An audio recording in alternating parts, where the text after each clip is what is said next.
오늘 저는 로마서 8장 말씀을 중심으로 현재의 고난, 미래의 영광이라는 제목으로 하나님 말씀 나누겠습니다. 우리 다 같이 한번 두 주먹을 불끈 쥐시고 제목을 큰 소리로 3번 읽어보겠습니다. 시작! 현재의 고난, 미래의 영광. 현재의 고난, 미래의 영광. 현재의 고난, 미래의 영광. 할렐루야! 우리에게 어떤 고난이 다가오더라도 예수 믿는 사람도 고난을 만납니다. 그러나 하나님께서는 그 고난을 변하여 하나님의 별과 같이 빛나는 영광의 사람들로 변화시켜 주실 것입니다. 이 고난은 불하고 똑같습니다. 불이 얼마나 유용합니까? 맛있는 음식도 해먹을 수가 있고 추울 때 난로처럼 따뜻하게 데필 수가 있지요. 그러나 이 불을 저 금정산에다가 저 옆에 있는 산에다가 갖다 붙이면 큰일 납니다. 불이 납니다. 그것처럼 고난도 예수 믿는 사람들에게는 십자가를 통하여 고난이 해석이 되고 이해가 되고 이 고난을 통하여 더욱 찬란한 은혜의 세계로 들어가는 유용한 물건이요, 유용한 은혜가 오히려 고난이라는 것이죠. 그러므로 우리 예수 믿는 사람들에게 있어서 고난은 축복입니다. 고난은 변장한 축복입니다. 시작! 고난은 변장한 축복입니다. 지금은 이 고난 때문에 너무나 힘들지만 이것이 변하면 하나님의 놀라운 은혜의 축복으로 변화되는 날이 오게 될 것입니다. 성경은 이야기합니다. 내가 생각해 보건대 현재의 고난은 장차 다가올 영광과 비교할 수 없다라는 것이죠. 헬라어하고 영어 성경은요, 지금 만약에 우리가 이렇게 고난을 당하고 있으면 앞으로 다가올 영광이 있는데 이 고난과 저 앞으로 다가올 영광을 비교해 보니 비교할 가치조차 없다. 즉 지금의 고난은 앞으로 다가올 영광이 너무 크기 때문에 조금만 인내하고 참으면 그 영광 안에다 들어간다는 하나님의 메시지인 것입니다. 골로새서 1장에 보면 이런 말씀이 나와요. 하나님이 그들로 하여금 이 비밀의 영광이 이방인들 가운데 얼마나 풍성한지를 알게 하려 하심인데, 그 다음 말씀 같이 읽어볼까요? 시작! 이 비밀은 너희 안에 계신 그리스도시니 곧 영광의 소망이니라. 그렇습니다. 풍성한 하나님의 비밀이 무엇인가? 저와 여러분 안에 계신 예수님이십니다. 이 예수님이 저와 여러분들에게 영광의 소망의 길을 열어주신다는 것이죠. 사람이 예수를 믿든 안 믿든 겉사람은 후패하게 되어 있습니다. 그러나 우리 예수 믿는 사람들은, 속사람들은 날마다 새로워진다는 것이죠. 그것을 고린도후서 4장 16절에 이렇게 표현합니다. 그러므로 우리가 낙심하지 아니하노니 우리의 겉사람은 낡아질줄 모르지만 우리의 속사람은 날로 새로워지는도다. 우리가 잠시 받는 환난에 경한 것이 지극히 크고 영원한 영광에 중한 것을 우리에게 이루게 함이니, 우리가 주목하는 것은 보이는 것이 아니요 보이지 않는 것이니, 보이는 것은 잠깐이요 보이지 않는 것은 영원함이라. 사도 바울은 이 세상에서 가장 귀한 것이 복음인 것을 알았습니다. 그래서 복음 때문에 당하는 고난이 오히려 자기에게는 유익이라고 표현을 합니다. 40에 하나 감한 매, 즉 39대의 매를 맞았다. 상징적인 것입니다. 사람이 40대 매를 맞으면 죽습니다. 39대 매를 맞았다는 것은 죽기 일보 직전까지 가는 고난과 환난이 있었지만 내 과거의 모든 개인적인 영광, 내가 자랑하는 것들은 배설물로 여겨버리고 내가 그리스도를 아는 지식이 가장 고상한 것인 것을 깨달았다고 성경은 얘기합니다. 오늘 저와 여러분들에게도 고난이 다가옵니다. 그러나 복음 때문에 당하는 고난, 나이를 먹기 때문에 찾아오는 고난, 예수 믿어도 다가오는 이 고난 앞에 무릎 꿇지 마시고 예수님 바라보시고 이 고난을 오히려 하나님의 은혜 가운데 기쁨으로 넘어가는 축복이 있기를 주의 이름으로 축원드립니다. 바울이 가장 사랑하는 제자 디모데에게 자기가 쓰는 마지막 성경책 디모데후서 1장에 이렇게 말씀합니다. 오직 하나님의 능력을 따라 복음과 함께 고난을 받으라. 복음은 고난과 항상 함께 다가오게 되어 있습니다. 아까 읽었던 8절 말씀을 가만히 읽어보면 복음 때문에 오직 하나님의 능력을 따라 복음과 함께 고난을 받으라. 같이 해볼까요? 복음과 함께 고난을 받으라. 이 말은 원래 헬라어를 번역하면 복음을 위하여 고난을 받으라는 것입니다. 복음을 위해서, For the gospel of Jesus Christ. 예수 그리스도의 복음을 위한다면 네가 당하는 고난 아무것도 아니라는 것을 성경은 얘기하는 것입니다. 사랑하는 성도님들, 복음을 따라가는 하나님의 사람들에게는요 고난도 따라옵니다. 복음을 향하여 달려가는 성도들에게는 고난도 함께 다가옵니다. 고난을 향하여 우리가 달려가는 것은 아니지만 복음 때문에 받는 고난이 있다는 것이죠. 복음을 알고 복음을 따라가면 좋은 일만 일어나야 되는데 그렇지가 않습니다. 예수 믿는다는 이유 때문에 얼마나 큰 어려움이 많이 다가오는지 모릅니다. 사랑하는 성도님들, 마지막 때에 예수 믿기 때문에 다가오는 고난이 있을 것입니다. 기억하십시오. 초대교회 극소수의 크리스찬들이 엄청난 복음의 능력을 발했던 것입니다. 이 세상에 예수 믿는 사람들이 없다고 낙심하지 마십시오. 참된 크리스찬만 있으면 복음을 향하여 달려가는 발길이에 고난도 다가오지만 곧 인생의 터널처럼 빛도 다가온다는 것입니다. 하나님이 우리를 구원하기 위해서도 수없이 많은 고난을 통과하셨습니다. 우리 형상을 따라 만든 이 인간들이 죄 때문에 죽어가는구나 할 때에 누가 나를 위하여 보냈고 우리 예수님이 내가 가겠습니다. 우리 하나님이 예수님을 이 땅에 보내신 것은 저와 여러분을 이처럼 사랑하사 독생성자 예수님을 보내신 줄 믿습니다. 이제 예수를 믿으면 멸망치 않습니다. 영원한 생명을 얻게 되는 것이죠. 사랑하는 성도님들, 우리 하나님도 복음을 위하여 큰 고난을 당했던 것이죠. 우리 예수님이 이 땅에 인간의 몸으로 오셨습니다. 그리고 가난하고 어려운 지역에서 성장하셨습니다. 그리고 십자가에서 못 박혀 죽으면서 엘리 엘리 라바 사박다니, 나의 하나님 어찌하여 나를 버리시나이까. 그의 눈에는 눈물이 흘리기 시작합니다. 그가 아무 죄도 짓지 않았는데 사람들은 희롱하고 조롱하면서 예수 그리스도의 머리에다가 가시면류관을 만들어서 푹 씌웁니다. 그는 지금 십자가에서 뚝뚝뚝 머리에서 피가 흐릅니다. 왜 그 고난을 당했습니까? 우리 성도들이 수없이 많이 머릿속으로 죄를 짓기 때문에, 수없이 많은 나쁜 생각을 하기 때문에 우리 주님이 저와 여러분들에 있는 생각의 죄를 없애기 위해서 저 십자가에서 가시면류관 쓰고 머리에서 피를 흘리신다라는 것입니다. 왜 우리 예수님은 손에 못 박혀 죽었습니까? 저와 여러분들의 이 손으로 하나님 일도 하고 봉사도 하지만 우리의 손으로 짓는 수없이 많은 죄를 위해서 우리 예수님이 십자가에서 고난을 당한 것입니다. 우리 예수님이 잘못한 거 없는데 왜 발에 못 박혀 십자가에 죽었습니까? 저와 여러분들의 발이 가지 말아야 될 곳, 하지 말아야 될 행동들을 하기 때문에 우리 예수님이 십자가에서 대못에 박혀 그 발이 못 박혀 죽으신 것입니다.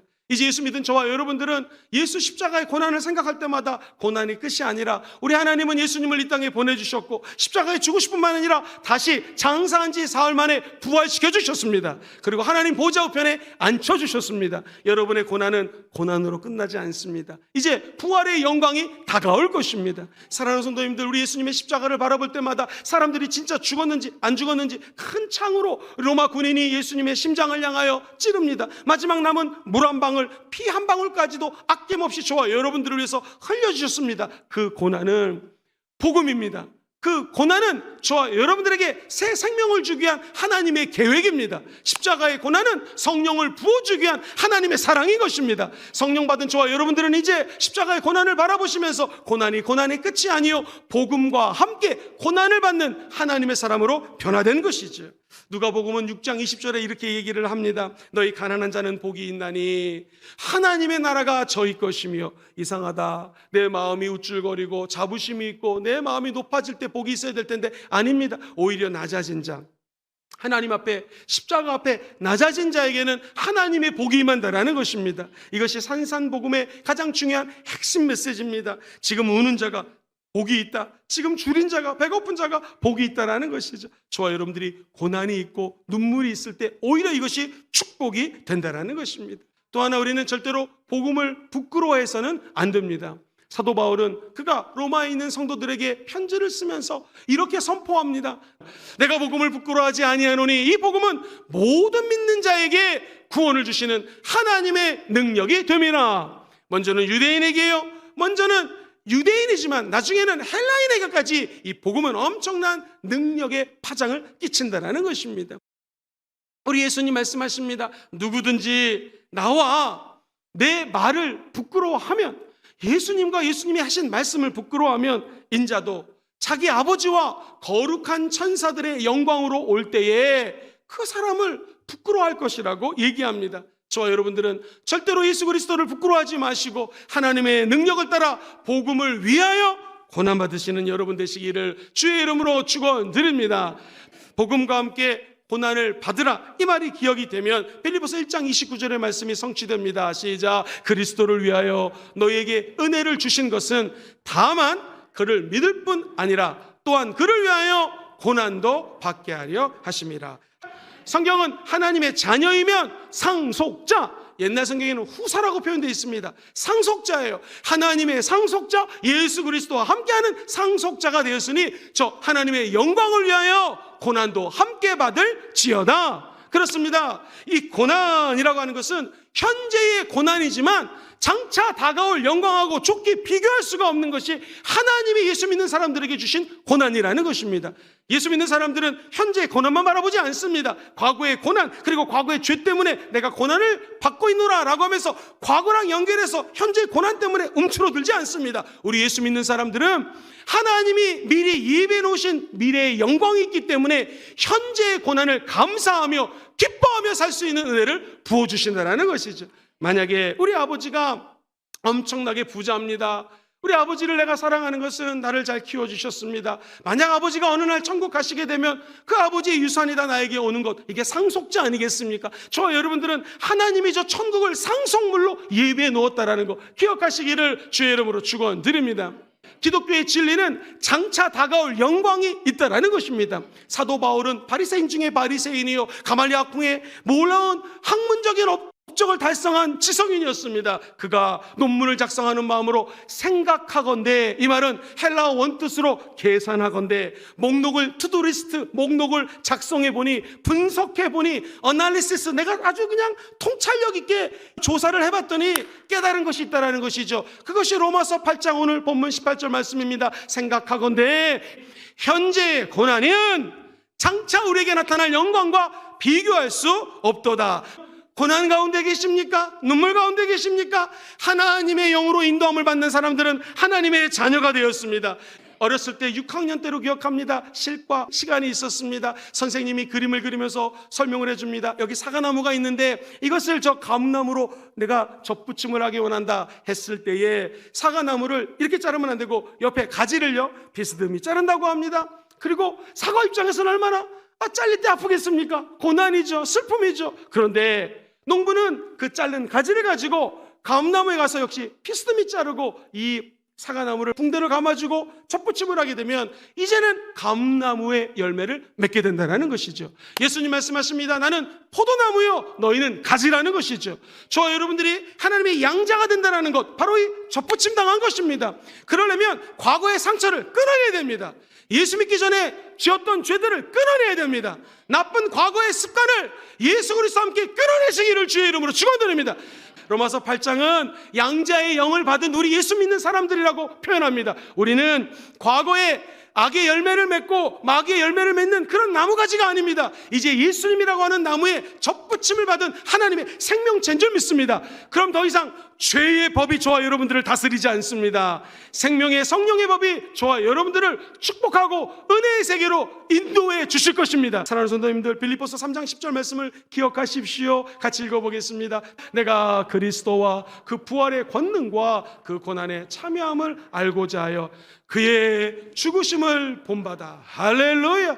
예수의 죽음의 고난에 동참하는 자들에게는 이제 저와 여러분들이 사는 것이 아니라 예수님이 대신 살아준다는 것입니다.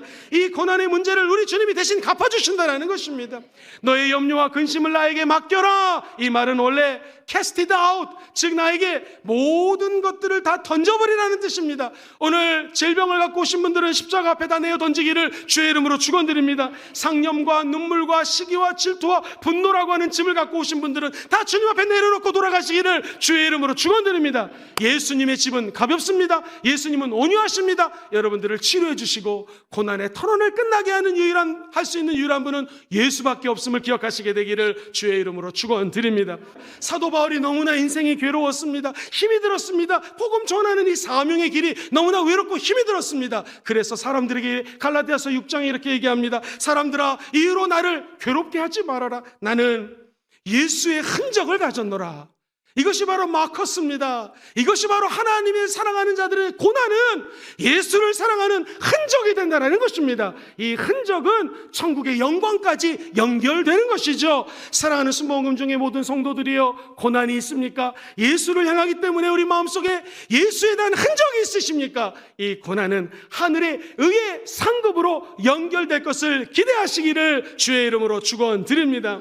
이전에 고난하면 끔찍이도 싫었지만 복음 때문에 당하는 고난이 있다면 하늘문이 열리고 하나님의 영광이 여러분 마음속에 임하게 될 것입니다. 성령님은 지금도 우리 안에서 우리의 연약함을 도와주십니다. 이 말은 이사야 41장 10절, 내가 나의 의로운 오른손으로 붙들리라, 이 히브리 사상하고 연결이 됩니다. 성령님은 말할 수 없는 탄식으로 저와 여러분들 위해서 기도하고 계십니다. 고난을 절대로 혼자 겪는 것이 아닙니다. 성령님이 우리 안에 들어오셔서 저와 여러분들을 연약함을 아시고 그 연약함을 하나님의 사랑의 손길로 일으켜주시는 분이 저와 여러분 안에 계신 성령님이신 것을 믿으시기를 주의 이름으로 축원드립니다.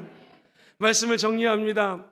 예수 믿는 사람도 고난이 찾아옵니다. 그러나 복음과 함께 고난을 당하는 자들에게는 하나님의 놀라운 축복의 진입로로 들어가는 길이 열리게 됩니다. 현재 고난을 당하는 분이 계십니까? 이제 미래의 영광이 다가오게 될 것입니다. 믿음 흔들리지 마시고 고난 가운데서도 함께 하시는 성령 하나님을 바라보시게 되기를 주의 이름으로 축원드립니다.